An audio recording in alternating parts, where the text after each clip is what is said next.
let's say mobile money, Bitcoin. I see most of the people are interested in that. What can you do? Either you're a student or you're a business person, how can you use technology? Or if you have any idea in terms of you want to start a business. So for us, or for anyone who we believe in technology or in innovation, these are the steps which we always believe on. There is, in terms of technology, there is no complete product. You always need to start somewhere.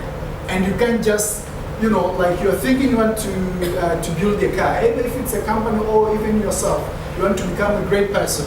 It's just, you can't just start on the first model, like you think and then you get it. You need to have like steps. You know, you buy something, you develop it, maybe it's become a bike, it's become a motorbike, and then it's becoming a car, and then now you can create a different model of the car. So this should be like the way of thinking. Even if when you start a company, as a startup, you start somewhere with 2 people, with 3 people. As long as you go on, you see the competition. Actually, when you start it, it's when you can even actually understand your customer needs. Because sometimes you can start a business and the way you're trying to solve the problem is actually you're causing a problem. Yeah? So it's always you need to listen. So you start something like this and say people are like, okay, so I just want something which I can handle. And then when you give them, say, okay, so I just want something which I can pedal. And then when you give them, say, okay, I want something which I don't need to use energy. I just want to, you know, drive it. Then you get a bike. When you get a bike, it's like, okay, maybe there is rain, I need the car. But the car, you can't just have something from the end. And then, of course, you build it from there. That's how to innovate in terms of technology around anything which you do. So just to make this more interactive, I just want to have more of the question in terms of what exactly do you want to be engaged on?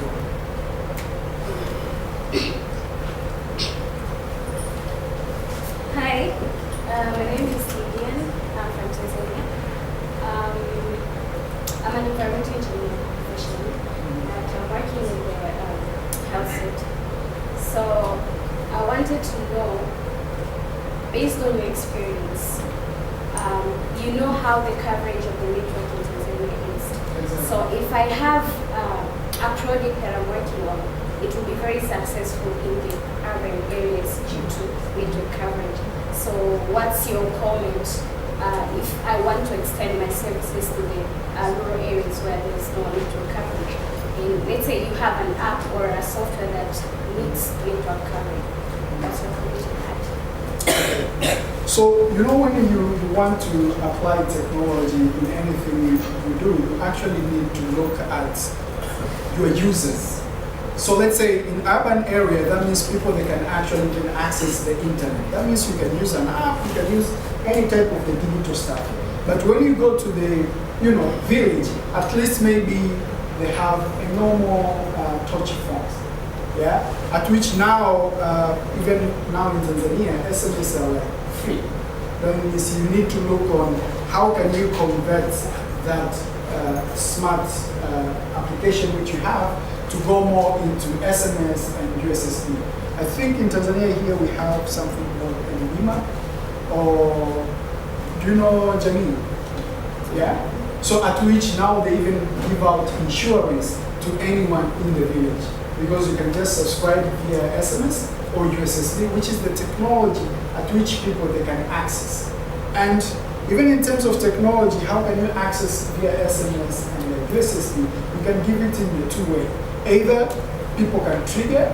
People triggering means you give them a certain number at which they can send a text, let's say malaria. And then by sending a keyword malaria, they receive information about malaria. That means on your database, now we are talking about technology, when they see a keyword about malaria, it will send back the SMS about the information of malaria. While for someone in urban, that means within an app is going to click a button written malaria, at which at the same time you give them the information through the app. So all those actionable buttons can be used as trigger keyword for SMS or for USSD. So at the end of the day, we even give them the certain information. I can give you an example, like we have an application called newspaper, at which we give people access to read newspaper through their smartphone. So for the people who doesn't have smartphone, who are in the village, we actually trigger them by SMS, but only headlines with the link.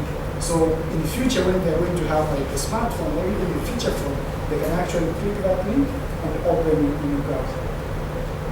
So it's always about looking on your consumers or the end users who you are targeting. What device do they have and how can you convert that information to them? Thank you. I'm interested in that, for example, the example you gave with the M-Paper.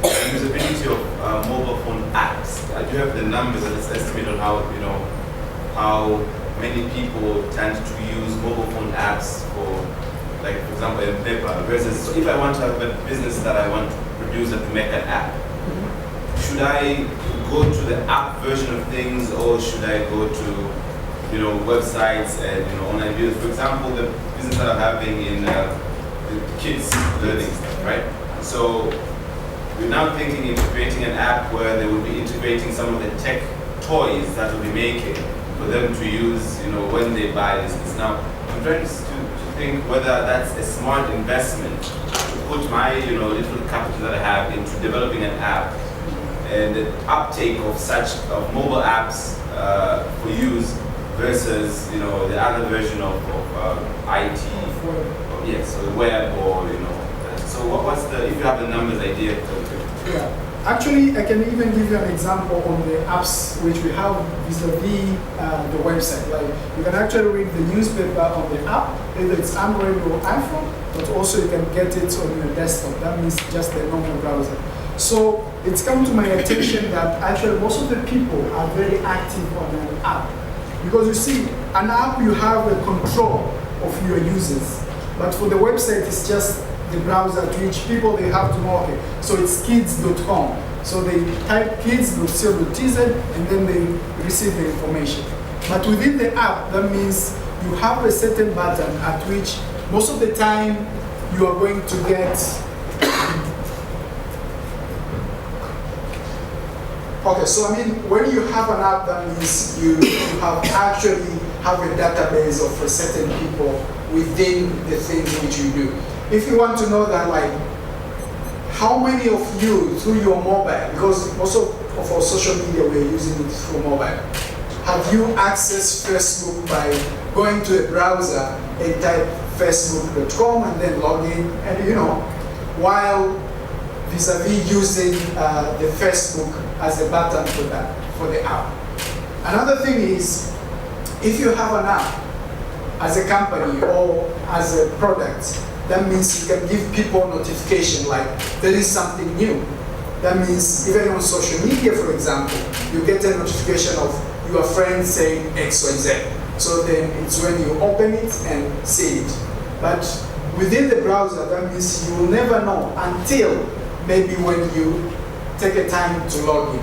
That's why there is, in terms of innovation, there is a very high haptic in terms of apps. That means when you have an app, you can control your visitors and you can start them.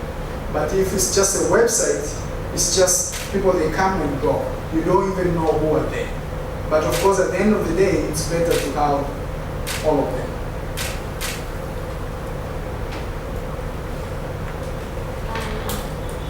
I'm a credential from Kenya, and I'm developing a healthcare settings platform for M-Pesa. So you've talked about, is it Empower?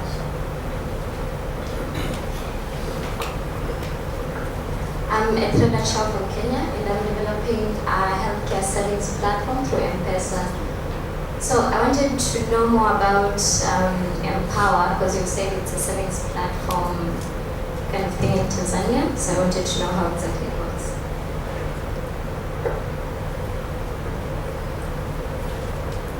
So, do you know Mshwari? Yeah. In Kenya? So actually Empower is our Mshwari. Yeah, so it's the same thing. So in Kenya, Safaricom, they call it Mshwari, and here in Tanzania, we call it Empower. That means people, they can actually save money or borrow money within the M-Pesa.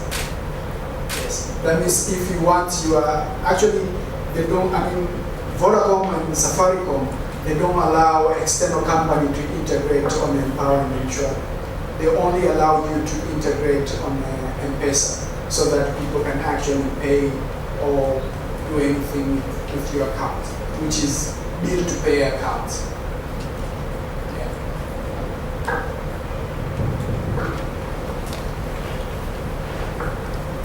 Good afternoon. My name is Claire from Kenya. I have two questions.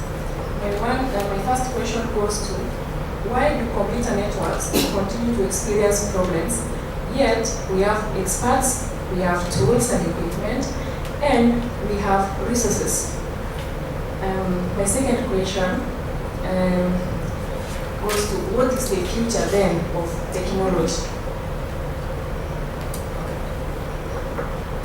So you see, when you talk about networks, in tech we call it's more of infrastructure.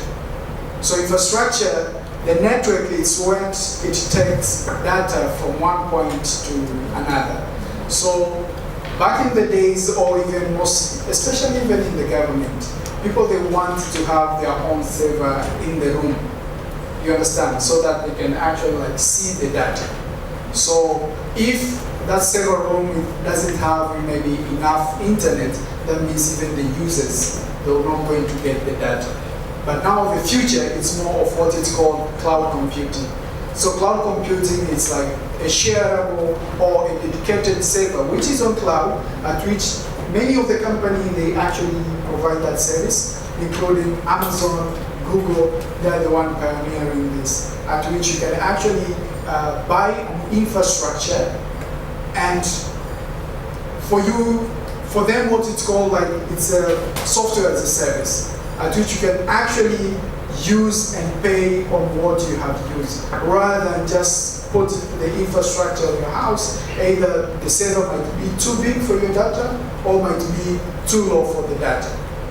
But again, when you talk about the future of technology, it's depend on what you want to use and what kind of things you want to access.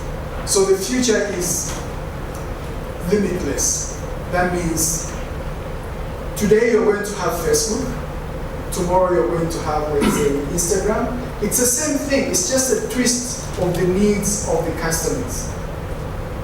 So it's actually depend on what are the main problem and how innovators are going to tackle that problem.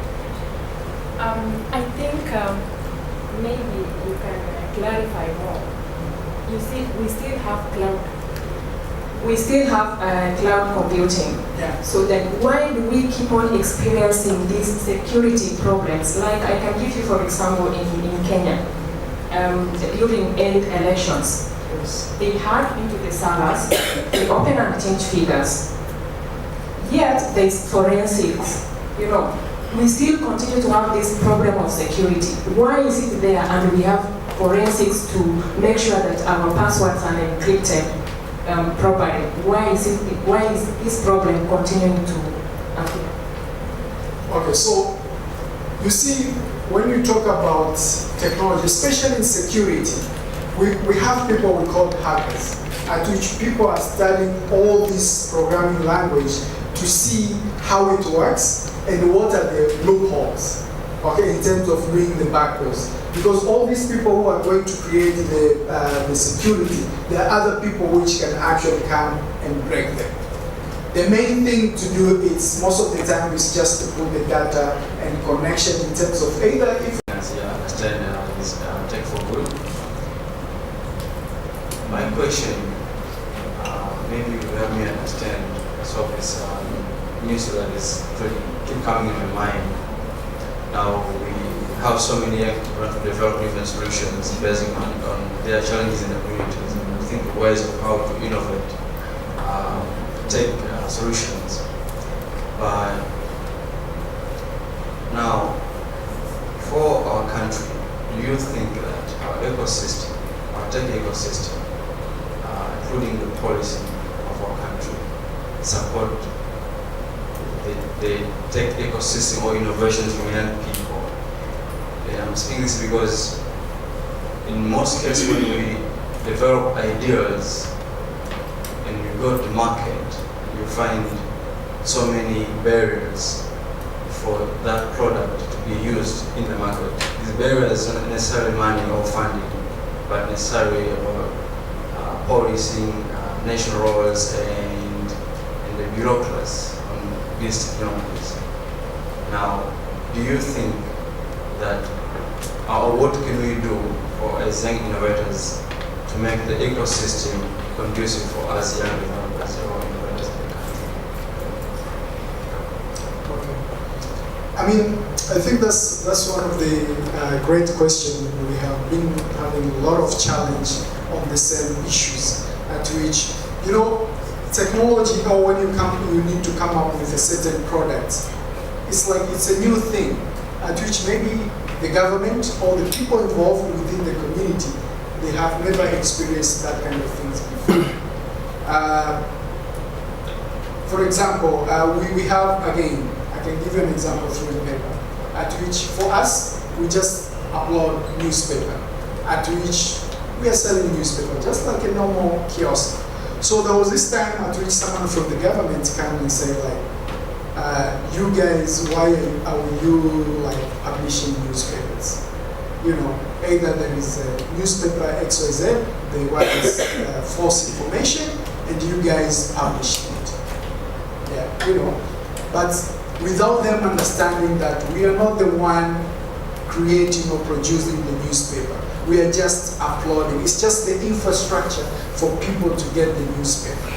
So whatever information is within the newspaper, if it's political, business, or anything, or violating anyone, these people.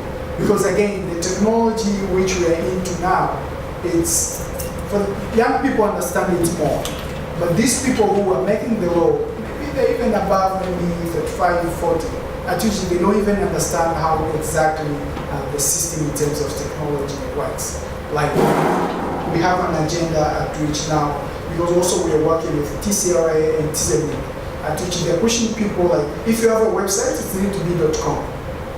I mean, it needs to be .co.tz. So if it's .com, that means that website is not in Tanzania. Without knowing, that is just an address. And I think most of you have seen in the papers, like, they ban out, especially like Jamii Forum and others, for every company in Tanzania to have .co.tz. Of course, it's okay, but they're missing the point in terms of where are the data stored. That means we're talking about the cloud computing and security. Not everyone will afford to put a server at their house, because with the issue of internet, with the issue of electricity, and it's expensive. So it's just for them, before pushing the law about the co.tz.com, just to understand what's the process of storing data. And then when they understand it's right now, we have a clear way for it.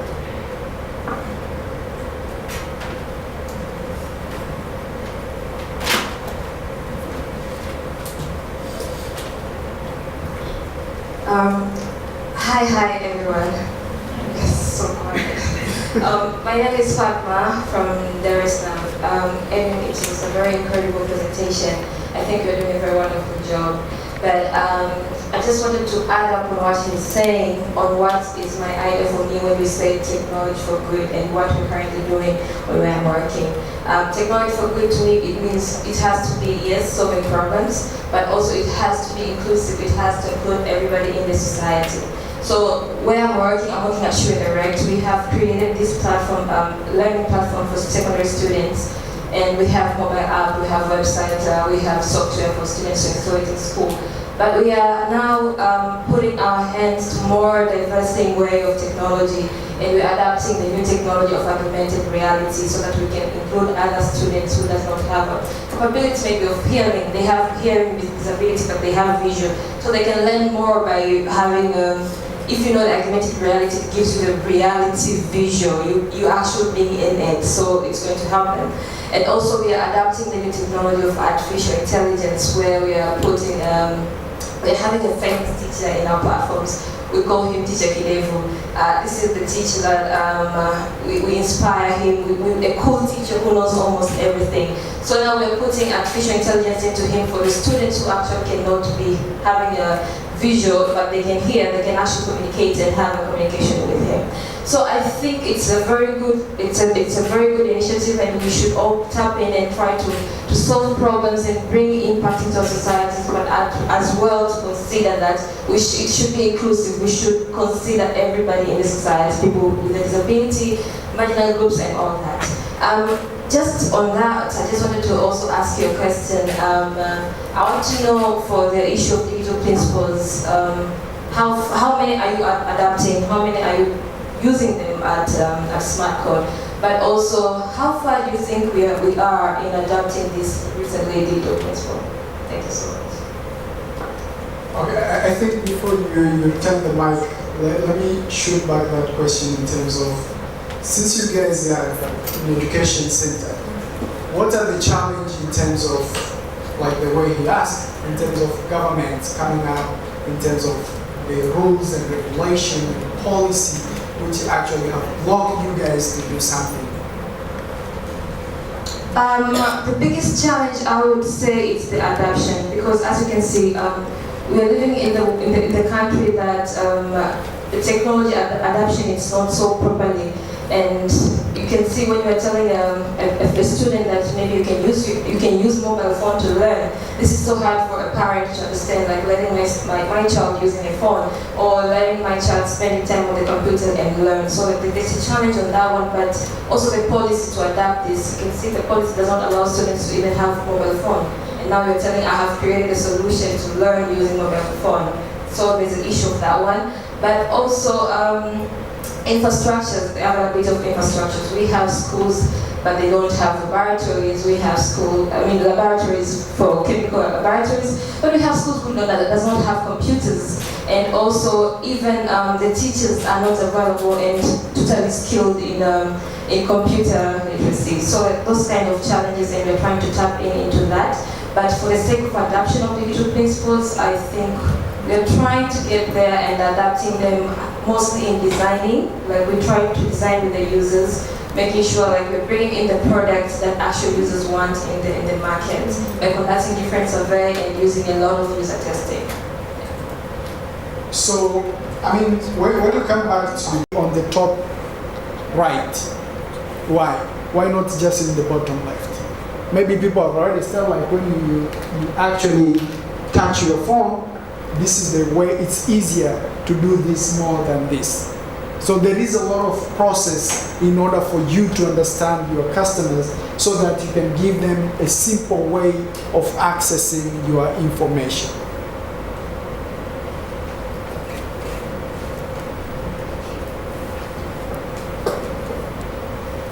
Good afternoon.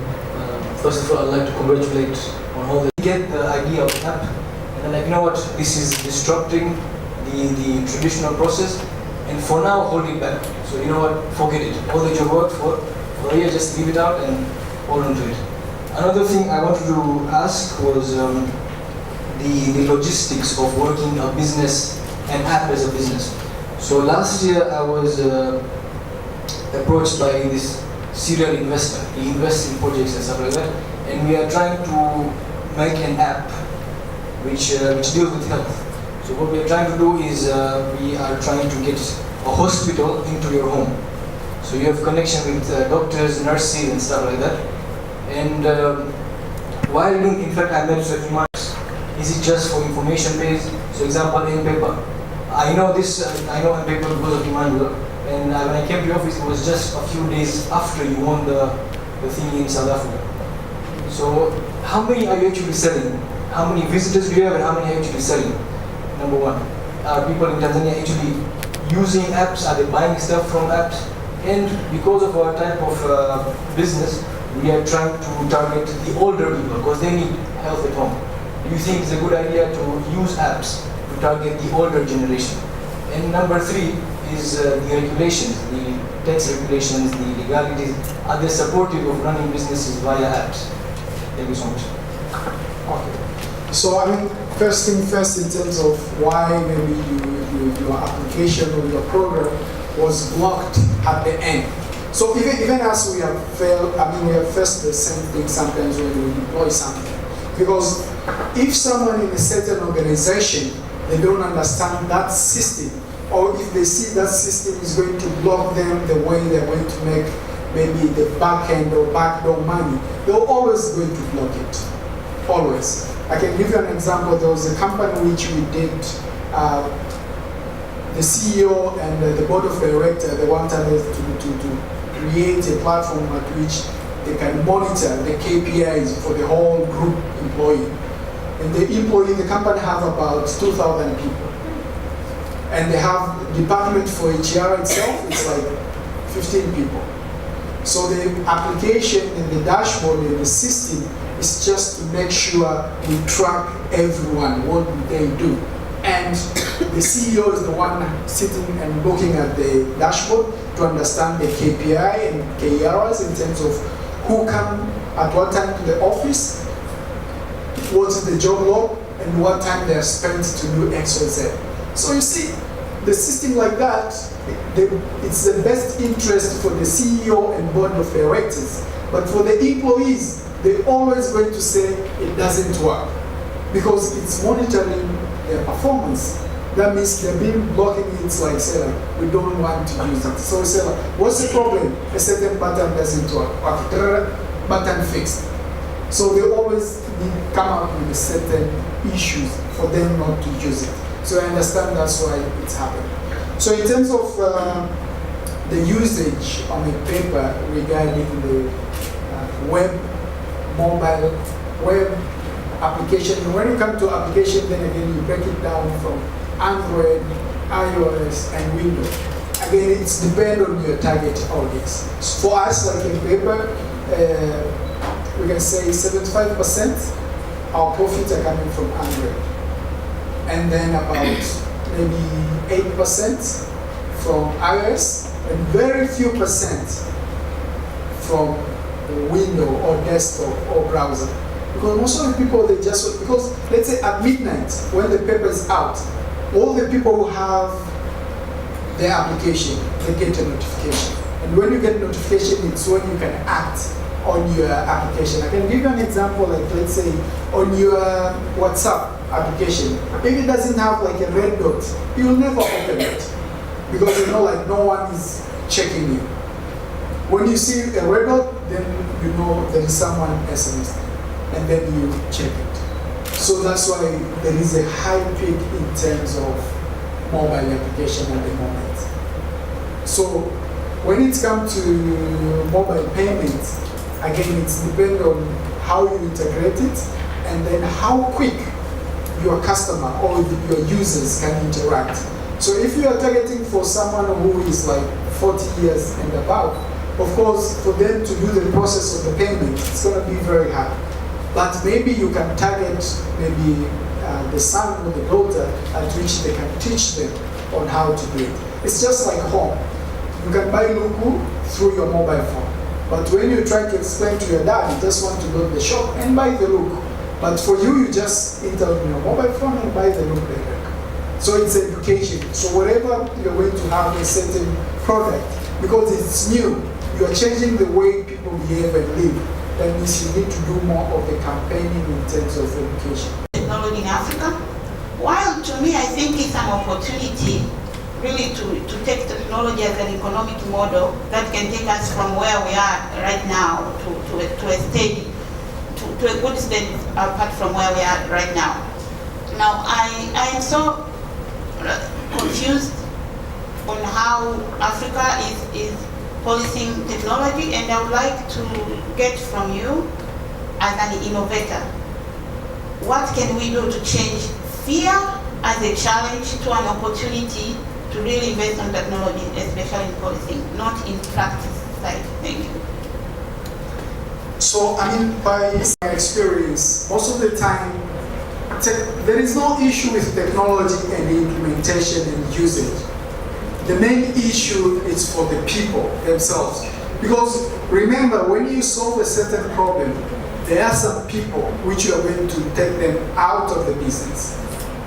Those are the people which are going to fight back. Those are the people which they are going to push for the government to follow the local or the old way of regulating stuff. So I can give you an example. Let's say when people have tried to move in terms of using ATM or using mobile money to transfer money from maybe your one account to another account. In terms of technology, it's even cheaper. Do you know it's very expensive to go on a bank, on the teller, to withdraw money compared to the way you're going to withdraw money on the ATM? And again, the banks, they don't promote so much people to go on the ATM because they want to make more money on the teller. And actually, when you go to the teller, even the teller themselves, they get more commission. And they know, since it's physical, you can give them a tip and things like those. But when you go to ATM, I can give you one of the example, let's say CRB or these local banks. When you go to the teller, they charge you 2,000. While when you go to the ATM machine, you're being charged 500. And again, when you transact through mobile phone, you're being charged 100. And on the mobile, it's actually even simple because you're just sitting at home. You don't go to the bank, or you don't, even in terms of security.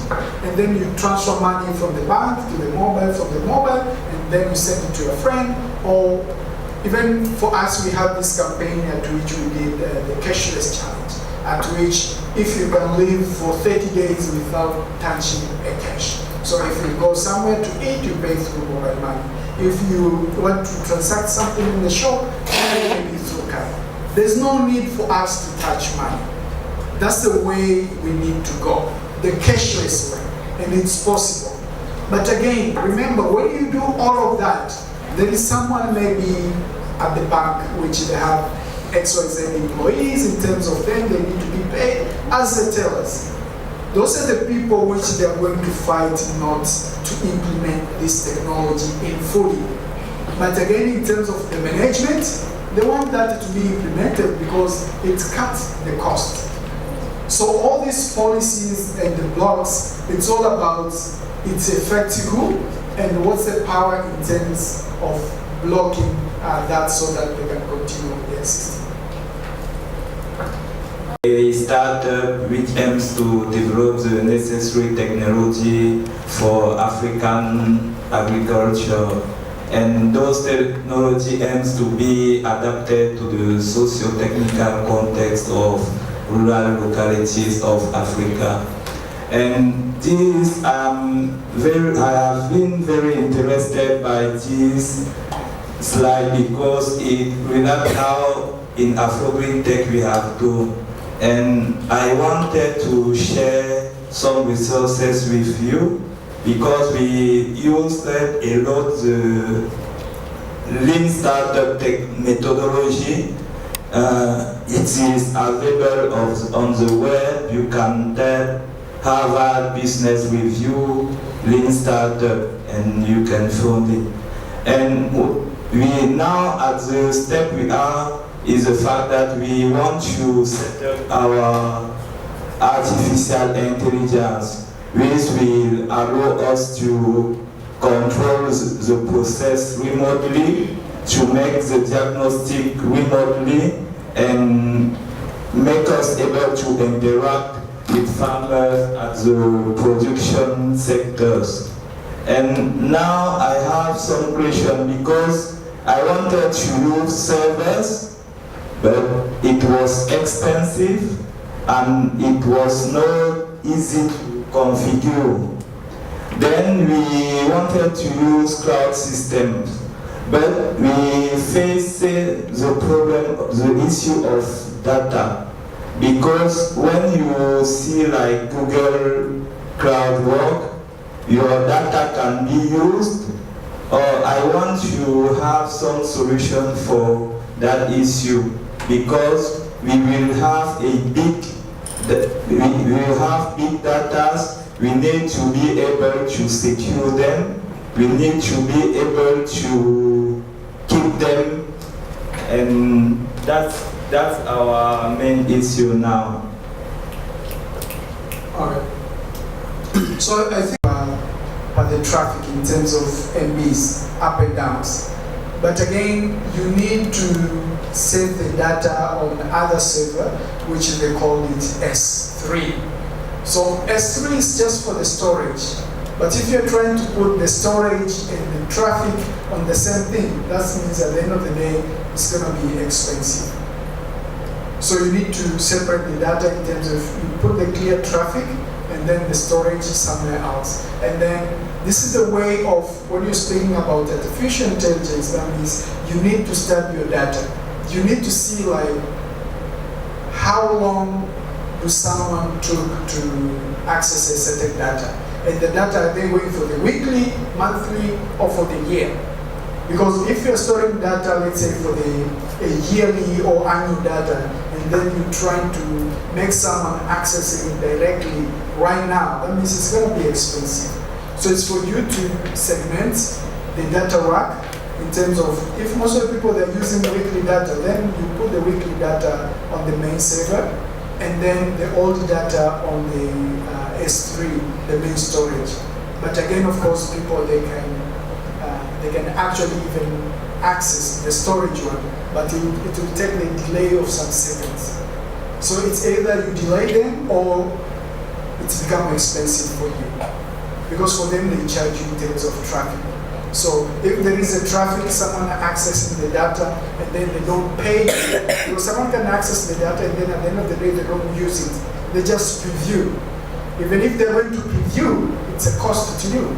So you need to look on your infrastructure, what kind of data are they previewing and what are your profits. So if it's a previewing, maybe you take them to the storage. That means it will take more time for them to preview. If someone is paying later, you give him the file quickly. So it's just a way of how you want to set up the system. And if you set up wrong, you end up paying a lot of money and you quit that system.